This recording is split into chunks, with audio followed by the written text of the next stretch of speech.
adoramos, Señor. Queremos darte gloria y reconocimiento porque tú lo mereces, oh Dios. Tú eres digno. Glorificado é o nome do Senhor, nosso Deus e eterno Pai, que nos dá vida e vida com abundância. Agradecemos a Deus por mais um dia de vida que o Senhor nos concedeu e agradecemos a Deus também pela sua vida e pelas misericórdias do Senhor que renovou nesse dia sobre a minha e sua vida. Estamos aqui para transmitir a você uma mensagem da Palavra de Deus. Quem nos fala aqui é o pastor Paulo Novas, aqui diretamente de Londrina, estado do Paraná. Somos membros e obreiros da Igreja A Voz do Evangelho no Brasil, situada aqui em Londrina, estado do Paraná. E nós vamos estar meditando na Palavra de Deus, falando sobre a palavra de libertação, essa palavra de cura, né? Essa palavra de milagre, essa palavra de salvação, de restauração, essa palavra que impacta a vida das pessoas, ela traz um impacto de transformação, ela traz aí renovo, essa palavra que gera esperança em nosso coração, essa palavra que nos abre os horizontes dos mistérios da vida, nos trazendo a direção em Cristo rumo aos céus. Então essa palavra, ela é a palavra de Deus. Nós vamos estar meditando hoje, falando sobre o tema indo. Na Bíblia está escrito alguns versículos, alguns textos. Jesus disse: ide por todo mundo e pregai o Evangelho a toda criatura. Então vamos tomar aqui, no Evangelho de Mateus, o primeiro Evangelho, que são 4, Mateus, Marcos, Lucas e João. Evangelho de Mateus, capítulo 28, no versículo 16 ao versículo 20, está escrito assim: e aos 11 discípulos partiram para a Galiléia, para o monte que Jesus lhes tinha designado. E quando o viram, o adoraram, mas alguns duvidaram. E chegando-se Jesus, falou-lhe dizendo: é-me dado todo o poder no céu e na terra, portanto, ide, ensinando todas as nações, batizando-as em nome do Pai, do Filho e do Espírito Santo, ensinando-as a guardar todas as coisas que vos tenho mandado. E eis que estou convosco todos os dias, até a consumação dos séculos. Ainda em Marcos capítulo 16, no versículo, vamos ler aqui do versículo 14 até o versículo 18. Marcos capítulo 16, Evangelho de Marcos, 16, 14 ao 18. Finalmente apareceu ao 11, estando eles assentados juntamente, lançou-lhes em rosto a sua incredulidade e dureza de coração, por não haverem crido nos que o já tinha visto, já ressuscitado. E disse-lhe: ide por todo o mundo e pregai o Evangelho a toda criatura. Quem crê e for batizado será salvo, mas quem não crê será condenado. Esses sinais seguirão aos que creem. Em meu nome expulsarão demônios, falarão novas línguas, pegarão nas serpentes, e, se beberem alguma coisa mortífera, não lhe farás dano algum. Imporão as mãos sobre os enfermos e os curarão. Indo. Nós estamos no pleno século XXI, aqui já entramos no mês saímos do mês de maio, mês de junho, né? Nós estamos aí no mês de junho e já metade praticamente do ano de 2011, no século XXI. E existe um clamor muito grande das pedras que clamam. A Bíblia diz: se nós não pregar o Evangelho, as pedras iam clamar. E as pedras da religião estão clamando. Nós vemos as pedras clamando por meio de comunicações, os veículos de comunicações, como a internet. Nós vemos as pedras clamando por meio da televisão, do rádio e de outros meios de comunicação. E quando a Bíblia fala, Jesus está falando das pedras, ele está referindo pessoas, né? Ele está referindo pessoas que são ainda criaturas, que têm sede de justiça de Deus, que têm sede do verdadeiro amor de Deus, que têm sede da paz de Deus, mas que ainda não tiveram um encontro com o próprio Deus por meio de Jesus. São pessoas que tiveram um encontro com a filosofia religiosa, com o sistema, com dogmas religiosos, com conceitos, preceitos e leis religiosas impostas por homens, mas não tiveram encontro com o verdadeiro Senhor ressurreto dentre os mortos, que é Jesus Cristo, aquele que veio em corpo e sangue, aquele que assumiu a forma humana, que desceu a mais baixa humilhação, para nos trazer o amor de Deus, para nos trazer a paz de Deus, para nos trazer a justiça de Deus, a palavra de Deus, de libertação, de cura, de milagre, de salvação e de perdão. Então as pedras nesse século XXI estão clamando. Essas pedras estão clamando aqui no Brasil, elas estão clamando nas grandes capitais, nas cidades médias, grandes, pequenas, até mesmo estão clamando aí no campo. E fora do Brasil, em outros continentes, em outros países, as pedras estão clamando. Há um clamor muito grande. Essas pessoas estão clamando por sede de justiça. Agora, por que Jesus traz a palavra dizendo, se nós não pregar as próprias pedras, ia clamar? Porque Jesus, ele é Deus, 100% natureza divina e 100% natureza humana. Ele se fez homem. Deus se fez homem. E Deus conhece, ele não precisa que alguém lhe traga uma revelação futura. Ele não precisa que alguém lhe traga um conhecimento passado. Porque para Deus, passado, presente e futuro é a mesma coisa. Para o Senhor nada é encoberto aos seus olhos. Agora o Senhor nos traz uma palavra para nós entendermos na nossa lógica humana. Então ele está dizendo, se eu e você não pregarmos o Evangelho, as pedras vão continuar clamando. A religião continua clamando, as pessoas religiosas. E elas estão numa direção totalmente oposta daquilo que o Senhor ensina. Agora, somos nós donos da verdade? Não. Nós somos apenas pregadores da verdade. Somos nós senhores da verdade? Não. O Senhor da verdade se chama Jesus Cristo, o Filho do Deus vivo, ressurreto dentre os mortos. Agora, o Senhor, depois da sua ressurreição, depois de ter cumprido a sua obra terrena, ele, depois de ter escolhido aqueles 12 homens, do quais um o traiu, que é Judas Iscariote, ele aparece aos 11, né? Aqui nós lemos em Mateus, no capítulo 28, do versículo 16 ao 20. Jesus aparece aos seus discípulos na Galileia, porque Jesus já tinha dito antes que depois da sua ressurreição era para eles ir para Galileia, porque ali ele apareceria para ele para dar instruções. E as instruções que Jesus dá para o seu discípulo é dizendo, é-me dado todo o poder foi dado ao Senhor Jesus, no céu e na terra. Por isso que ele diz, se duas pessoas orarem sobre a terra em concordância, será concordado nos céus. Então está escrito, se duas pessoas orarem em concordância segundo a vontade de Deus, tudo que ligar na terra será ligado no céu. Tudo que desligar na terra será desligado no céu. Tudo dentro dos princípios da vontade de Deus. E o Senhor Jesus disse aqui para nós, para aquele discípulo, está dizendo, aqui no versículo 18, chegando Jesus falou dizendo, é-me dado todo o poder no céu e na terra, portanto ide. Traduzindo, portanto indo ensinando as nações, batizando-as em nome do Pai, do Filho e do Espírito Santo. Primeiro ele diz, indo. O ir de Jesus é indo, ensinando as pessoas a respeito do reino de Deus. Às vezes as pessoas, elas vão para a igreja, os irmãos vão para a igreja, e eles são doutrinados dentro das quatro paredes. Eles saem dali cheio da graça, do conhecimento, da sabedoria da palavra, da unção, que é o poder de Deus sobre as suas vidas, dos dons, dos talentos. E ele só usa tudo aqueles recursos espirituais somente dentro do templo. Enquanto Jesus está orientando aos apóstolos, aos discípulos e a nós, indo por todo mundo e pregai o evangelho a toda criatura, sem fazer acepção.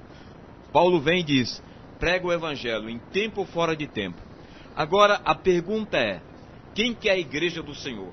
A igreja do Senhor Jesus não é os membros, não é a igreja presbiteriana, os pastores presbiterianos, não é simplesmente somente os batistas, os metodistas, não é a igreja Voz do Evangelho no Brasil, não é a igreja Assembleia de Deus, Deus é amor, só o Senhor é Deus, as comunidades evangélicas, tanto do Brasil e fora. A igreja do Senhor, ela é formada de um corpo composto de membros. Agora compõe nesse corpo pastores da presbiteriana, metodista, Assembleia de Deus, Deus é amor, só o Senhor é Deus, as comunidades evangélicas, os ministérios. É composto neste corpo, os membros, Nós somos os membros do corpo de Cristo. Agora a pergunta é, quem é o cabeça? A Bíblia responde, o cabeça é Cristo. Ele é o Senhor da igreja. É Ele que comanda a igreja. É Ele que dá as ordens à igreja, a direção à igreja, através da sua palavra e do Espírito Santo. Então a igreja não é um grupo individualista formado aí de pessoas, que seja milhões, milhares, que seja mil, que seja dezena. A igreja é um todo. Deus olha para a igreja na terra. Deus não vê diferença entre a igreja que está lá no Japão e a igreja brasileira. Deus não vê diferença entre a igreja que está lá na tribo, na reserva indígena, e a igreja que está aqui no Brasil, que está na Coreia, que está na China, que está na África. A igreja, ela, para o Senhor, é uma só, composta de vários membros. E tem vários textos que nos dão base sobre isso. Agora, o papel da igreja. O primeiro papel da igreja, a Bíblia diz que nós devemos ser testemunhas de Cristo sobre a terra. A Bíblia diz que nós devemos ser embaixadores de Cristo sobre a terra. Embaixadores e embaixatriz de Cristo, representante do reino de Deus, levando o reino de Deus onde o Senhor tem nos colocado. Onde Deus tem te colocado? Quem sabe Deus tem te colocado aí no setor comercial. Então você é embaixador do reino de Deus, é o porta-voz de Deus aí. Ah, mas você pode dizer, mas o meu pastor é formado, ele fez um curso de teologia, ele é doutorado em teologia, é doutorado na Bíblia, então ele tem capacidade. Então isso é um equívoco de muitas pessoas de não entender os princípios elementares da palavra de Deus em termos da missão da igreja, do ID. O ID de Jesus não é para os pastores, os missionários simplesmente. O ID de Jesus é para o corpo de Cristo. O corpo de Cristo é formado de várias nações, povos, raças e língua. E o reino do céu é um reino para todo o povo do Senhor. Os que já partiram para a glória, os que vão partir e os que serão arrebatados. Então o reino do céu é um só. O caminho, Jesus diz, eu sou o caminho, a verdade e a vida, e ninguém vem ao Pai senão por mim. Então o caminho que entre os irmãos japoneses é o mesmo caminho que entre os irmãos brasileiros, que entre os irmãos americanos, africanos, asiáticos, os irmãos índios, de todos os povos, raças, etnias, entrarão por este caminho, aqueles que aceitaram a Cristo, e herdarão a mesma salvação, a mesma graça, receberão e recebem o mesmo perdão. Então a igreja é composta de uma unidade só, de um corpo só. Agora ela é repartida em ministério. Nós devemos entender essa realidade. Ela é repartida em ministérios, porque os dons são diversos, os ministérios são diferentes. Mas a unidade da igreja, espiritualmente falando, universalmente falando, ela é uma igreja. O Senhor não vê diferença em placas, seja da Assembleia Metodista, Batista, Presbiteriana, seja a igreja histórica, seja a igreja nova, velha. O Senhor vê um corpo em Cristo. Quando Deus olha através de Cristo, Ele vê você, Ele me vê como a igreja unida. Então é isso que nós devemos entender. E a missão da igreja, como já dissemos, é testemunhar de Cristo, ser embaixador, ser embaixador de Cristo, indo, levando a palavra do Senhor. Agora Jesus está dizendo, dizendo, portanto, ide, ensinando as nações, batizando em nome do Pai, do Filho e do Espírito Santo. A Bíblia diz, através de Oséias, no contexto de Oséias, e não é diferente do nosso contexto nos dias de hoje, que o povo padece porque lhe falta o conhecimento. Se você ler na carta de Oséias, no capítulo 4, você pode ler todo o capítulo, do capítulo 4, versículo 1 até o versículo 19. Mas vamos citar aqui o versículo 6. O meu povo foi destruído porque lhe faltou conhecimento. Porque tu rejeitaste o conhecimento, também eu te rejeitarei para que não seja sacerdotes diante de mim, visto que esquecer da lei do teu Deus, também eu me esquecerei dos teus filhos. Então, o povo de hoje padece porque lhe falta conhecimento da verdade, da palavra de Deus. Conhecereis a verdade e a verdade vos libertará. Muitas pessoas têm ouvido o evangelho como o evangelho facilitado, adocicado. O evangelho aí promocional, que só promove bens materiais, que só promove recursos em termos aí de prosperidade. O evangelho é muito mais do que isto. Jesus disse: o ladrão veio para matar, roubar e destruir, mas eu vim para que tenha vida e tenha com abundância. O ladrão representa o diabo, representa os demônios, representa aí o sistema contaminado, poluído pela corrupção de vários gêneros, em que muitas pessoas estão induzidas, engoldadas, amarradas, escravizadas e usando esse sistema para usufruir alguns recursos próprios. E para isso tem que matar alguns. Então, isso que nós vemos, Jesus diz que Ele nos daria vida com abundância, abundância de paz, abundância de amor, abundância de alegria, abundância de comunhão, abundância de saúde. E o Senhor nos daria e nos dá os recursos necessários para a nossa sobrevivência sobre a terra. Então se prega muito o evangelho facilitado, em que as pessoas correm atrás de Cristo, interessado nas mãos de Jesus, para calçar, para vestir, para beber, ou para ter uma moradia, ou para ter algo para se locomover, ou caso um veículo, né? Então, o Evangelho é muito mais do que isto. O Evangelho é boas novas de salvação para nos libertar. E o povo continua amarrado pelo pecado.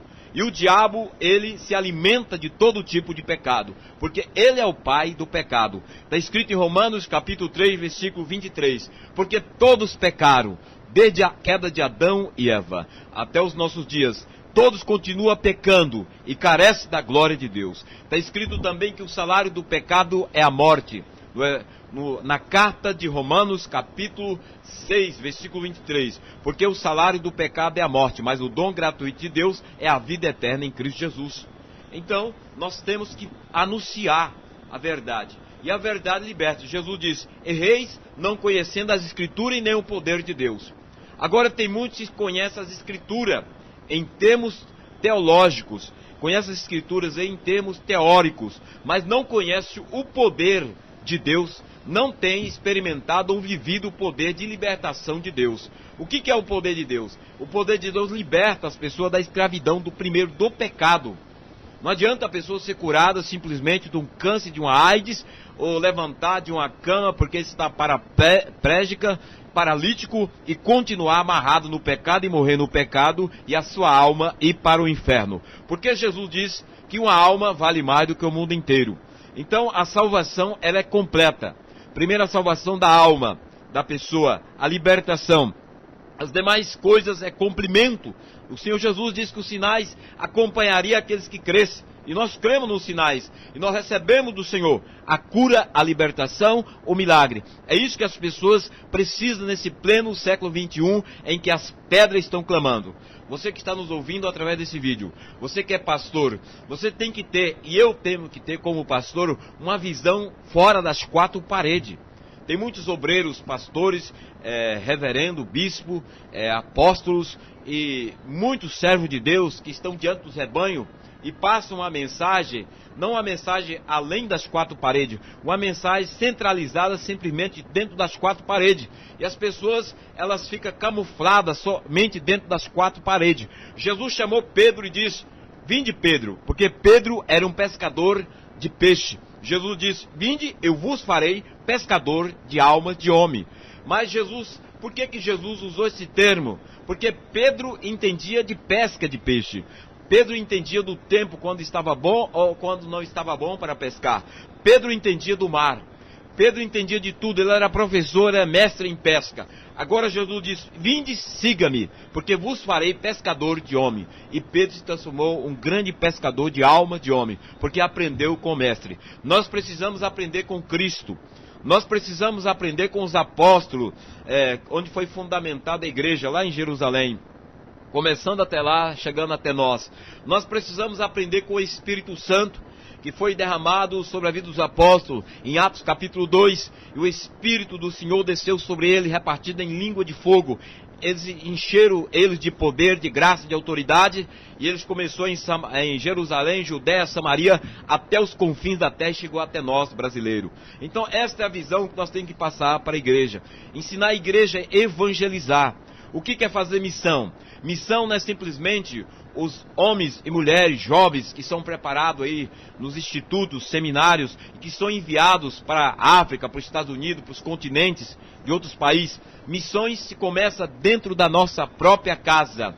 Deus ensinou os judeus a fazer missões. Ensina o teu filho no levantar, no deitar, no andar. Isto é fazer missão.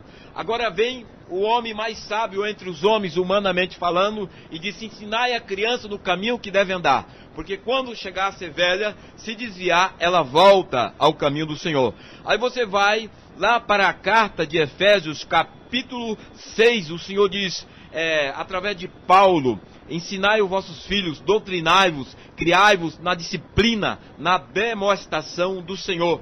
Então, missão começa dentro da nossa própria casa. Começa na casa. Tem irmãos que acham que os seus filhos devem receber a palavra missionária dentro das igrejas, devem receber a doutrina dentro das igrejas, e esquece de fazer o seu papel de sacerdote, sacerdotisa dentro da sua casa. Pegar a Bíblia e ensinar os seus filhos a meditar na palavra de Deus dentro dos seus lares. Então, onde começa a missão? Começa dentro da sua casa. Quem sabe estão falando com você que é servo de Deus. Você não tem nenhum título de pastor, evangelista, missionário, obreiro, mas você tem o título de cidadão do céu. Você tem o título dado não por homem, mas você tem o título dado pelo próprio Senhor Jesus Cristo, que é o teu e o meu Senhor, o nosso Salvador. Tu és um cidadão, tu tem a marca do sangue de Cristo sobre a tua vida. Tu tem a presença da pessoa bendita do Espírito Santo em você. Então você é um cidadão. Você é um porta-voz de Deus. Você é um embaixador ou embaixatriz de Deus. Você pode começar a fazer missões dentro da sua casa. O indo de Jesus, o ir de Jesus dentro da sua casa. Pregando aí, quem sabe, para sua esposa que ainda não é cristã, seus filhos, ou você que é esposa cristã, pregando dentro da sua casa com a Bíblia, ensinando a sua família, o seu marido, seus filhos. Você, filho, seus pais não é convertido, você faz missão na sua casa. Você pode cumprir o indo de Jesus, o ide de Jesus, dentro da escola que você estuda, na faculdade. Você pode cumprir o indo de Jesus dentro do setor comercial. Você pode cumprir o indo de Jesus onde você está, no seu setor de trabalho, no seu setor social, no seu setor familiar. Onde Deus tem te colocado, você é responsável por essas pessoas que estão ao teu redor. Tem muitas pessoas que acham que é só o pastor, o líder, o que está ali adiante do rebanho. Não. Às vezes é por falta de conscientização da sua responsabilidade e da sua tarefa como igreja. A igreja verdadeira de Cristo, ela tem que ser uma igreja evangelizadora, uma igreja missionária. Isso nós temos ensinado nossos irmãos. São poucos irmãos, mas nós temos orientado eles, que eles devem ser evangelizador, levar a Cristo, porque o pastor não pode estar ao mesmo tempo em todos os lugares. O obreiro, o líder de um grupo ou de uma comunidade cristã, ele não pode estar ao mesmo tempo em todos os lugares, enquanto a igreja está espalhada nos setores comerciais, nos setores sociais, públicos, nos setores aí, quem sabe está na delegacia, a igreja representada por um policial, a igreja está representada por um delegado, a igreja está nos presídios, a igreja está nos hospitais, nas repartições públicas, nas clínicas, nas repartições comerciais. Em todo lugar a igreja está presente. Agora, a igreja do Senhor, ela não é a Assembleia de Deus, ela não é a Igreja Batista, não é a Igreja Voz do Evangelho no Brasil, não é a Igreja presbiteriana, metodista. O que eu estou dizendo, a igreja no sentido aí de placa dominacional, de nomes simbólicos, de um grupo de pessoas que servem a Cristo. A igreja do Senhor é a presbiteriana, mas aquele que está ligado em Cristo. É o batista, é o metodista, é o assembleano, é as comunidades evangélicas, aqueles que está, como está registrado no Evangelho de João, capítulo 15. Esta é a igreja do Senhor. A igreja do Senhor diz assim: eu sou a videira verdadeira, o meu pai o lavrador. Toda vara em mim que não dá fruto, atira limpa, e toda que dá fruto, para que dê mais fruto. Vós estáis limpos pela palavra que vos tenho falado. Aí diz no versículo 7, se vós estiveres em mim, e as minhas palavras estiveres em vós, pedireis tudo o que quiser, e vos serás feito. Agora, vai lá para o Evangelho de João, capítulo 17. Jesus diz assim, no versículo 14 em diante: dei-lhes a tua palavra, e o mundo os odiou, porque não são do mundo, assim como eu não sou do mundo. Não os peço que os tire do mundo, mas que os livre do mal. Diz mais: não são do mundo, como do mundo eu não sou. Santifica-os na verdade. A tua palavra é a verdade. Assim como tu me enviaste ao mundo, também eu os enviei ao mundo. E por ele me santifico a mim mesmo, para que também ele seja santificado na verdade. Eu não rogo somente por esse, mas por aqueles que pela tua palavra hão de crer em mim, para que todos sejam um. Presbiteriano, metodista, assembleano, batista, comunidades evangélicas, milhares de comunidades evangélicas, todos sejam um. Todos que estão em Cristo, o Evangelho de João capítulo 15, todos sejam um, na unidade da mesma fé, Efésios capítulo 4, a mesma fé, que serve com a mesma fé ao Senhor Jesus Cristo. Aí diz assim, que todos sejam um como tu, ó Pai, o és em mim, e eu em ti, que também seja ele um em nós, para que o mundo creia que tu me enviaste. Como é que o mundo vai crer? Na unidade do corpo de Cristo, na unidade da igreja. Chegamos hoje ali de Brasília, tivemos dia 1º, ali naquela quarta-feira, naquele movimento que teve contra a PL 222, ali em Brasília, tinha mais ou menos umas 80 mil pessoas ali. E os jornais, é uma mentira, os jornais disseram que tinha vindo, nós estávamos lá em pessoa, tinha mais de 80 mil. Mas os jornais, né, sempre não passam a informação correta. Estão dizendo aí que tinha 20 mil, outros jornais dizem que tinha 50, mas foi calculado que tinha mais de 80 mil pessoas, servos de Deus, entre pastores, membros do corpo de Cristo, obreiros, ministros. Estava ali uma pequena parcela da igreja representada no Brasil. Então nós somos a igreja de Cristo. Segundo as estatísticas, quase aproximadamente, segundo aí o censo, quase 40 milhões de evangélicos, de cristãos no Brasil. Agora imagina se a metade, se houver 30 milhões, então 15 milhões se unir. Não estão falando para formar uma só denominação. Estão falando para ser um só corpo na evangelização. Um só corpo na oração.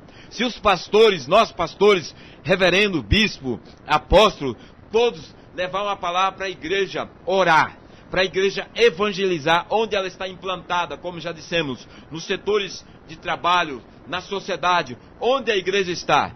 O Senhor vai começar a operar sinais e maravilhas, porque os sinais acompanharão aqueles que creem. A Bíblia não diz que os sinais acompanharão simplesmente somente os pastores, os apóstolos, reverendo.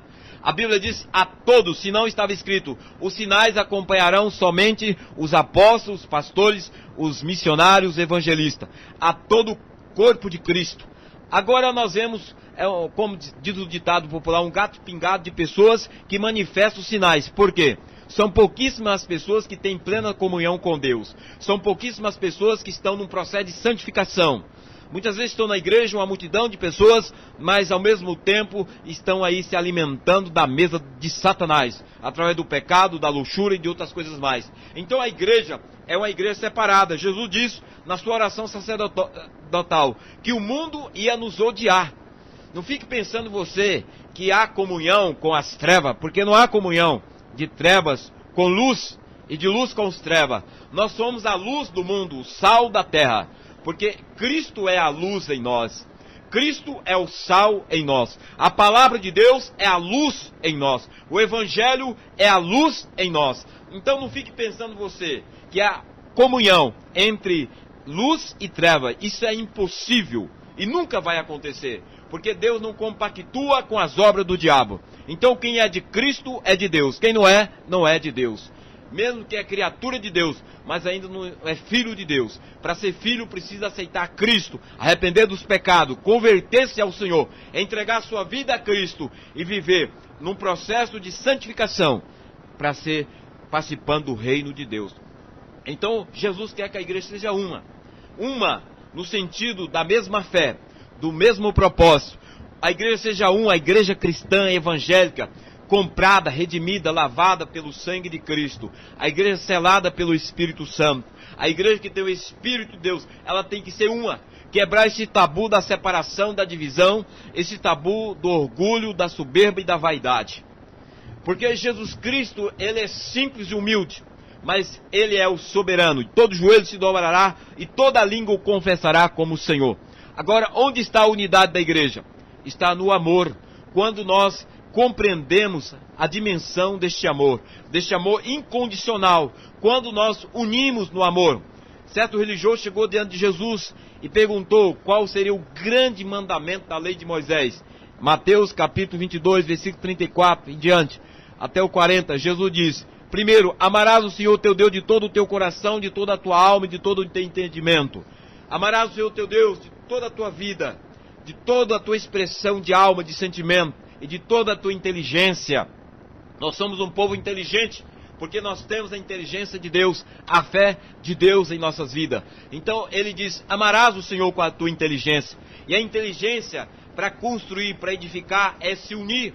Aí vem Salomão, ele ensina sobre as formigas. As formigas é um povo débil, de pouca força, mas são unido, prepara a sua comida no verão, porque quando vem o inverno, elas têm já o seu celeiro repleto de alimentação. Então nós somos um povo inteligente, sábio. A Bíblia nos ensina de todas as formas. Nós temos que unir na pregação, unir na mesma fé. Eu faço parte da minha denominação, a Voz do Evangelho no Brasil. Você faz parte da Assembleia de Deus. Eu não sou melhor do que os assembleanos, nem os assembleanos é melhor do que eu. Nós não temos Deus diferenciado. Eu não sou melhor do que os presbiterianos. Nós não somos melhor do que os batistas. Nós não somos melhor do que as comunidades evangélicas cristãs. Nós somos iguais. Nós somos um só corpo em Cristo. Nós fomos chamados para ser um corpo só em Cristo. Chamado com a missão de primeiro de ser testemunha juntos, de pregar o Evangelho, de orar, de clamar por essa nação brasileira. Porque Deus vai cobrar de cada um de nós. Deus não está importando a placa da minha igreja, onde eu congrego. Deus não está se preocupado aí com o título que eu tenho de pastor, se passei por um seminário, se você passou por um seminário, se você fez PhD ou não fez. Deus não está se preocupado com esse tipo de coisas tão passageira. São necessárias, mas não são mais importantes. Passa, isso aí não vale nada para Deus. O que vale para Deus é um testemunho cristão verdadeiro.